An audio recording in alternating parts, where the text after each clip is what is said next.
दोस्तों यकीनन आप भी मेरी तरह चंद्रयान 2 की हार्ड लैंडिंग से मायूस जरूर हुए होंगे और अब ये उम्मीद कर रहे होंगे कि भारतीय स्पेस एजेंसी इसरो जल्द से जल्द चंद्रयान 3 मिशन लॉन्च करे और हमारा चांद को छूने का सपना जल्द से जल्द पूरा हो। और इस बार हमारे चंद्रयान 3 का रोवर सिर्फ 14 दिन के लिए नहीं बल्कि कम से कम 1 साल के लिए चांद पर घूमे फिरे और हमें ये एहसास करवाए कि हम सब भारतीय खुद चांद पर घूम रहे हैं। फिलहाल चंद्रयान 3 मिशन के बारे में कोई बड़ा अपडेट नहीं है, लेकिन चंद्रयान 2 का ऑर्बिटर बिल्कुल सही तरीके से काम कर रहा है और लगातार डेटा भी इसरो को भेज रहा है। इसी के चलते चंद्रयान 2 के ऑर्बिटर ने चंद्रमा की तस्वीरें कैद की हैं और उसके एक क्रिएटर का नाम भारतीय अंतरिक्ष कार्यक्रम के फाउंडर विक्रम साराभाई के नाम पर रखा गया है। एक बयान में शुक्रवार को ये जानकारी दी गई। दरअसल पीएमओ में राज्य मंत्री जितेंद्र सिंह ने कहा कि साराभाई का जन्म शताब्दी वर्ष 12 अगस्त को पूरा हुआ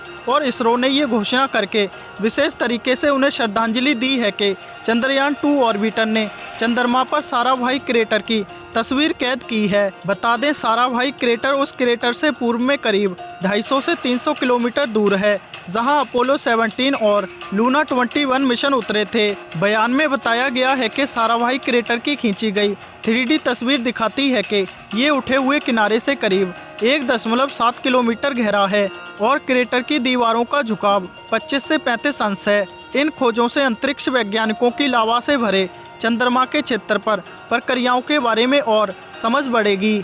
इसके अलावा बताया गया है कि चंद्रयान 2 का ऑर्बिटर डिजाइन के अनुरूप काम कर रहा है और अहम वैज्ञानिक डेटा प्रदान कर रहा है। चंद्रयान 2 से वैश्विक उपयोग के लिए वैज्ञानिक आंकड़ों को अक्टूबर 2020 से जारी करना शुरू किया जाएगा। गौरतलब है कि इस डेटा से ये खुलासा हो सकता है कि चांद के दक्षिणी ध्रुव के साथ साथ अन्य हिस्सों पर पानी या फिर बर्फ की मात्रा कितनी है। इसके अलावा पता चल सकेगा कि चांद पर हीलियम 3 की मात्रा के अलावा और कौन कौन सी गैसें मौजूद हैं। तो वहीं कुछ दिन पहले आई खबर के मुताबिक चंद्रयान 2 का ऑर्बिटर चंद्रमा के लगभग 60% हिस्से की मैपिंग कर चुका है। दोस्तों कमेंट करके ज़रूर बताएं कि चंद्रयान 2 के ऑर्बिटर से भेजे जा रहे डेटा के सामने आने का आप कितनी बेसब्री से इंतज़ार कर रहे हैं।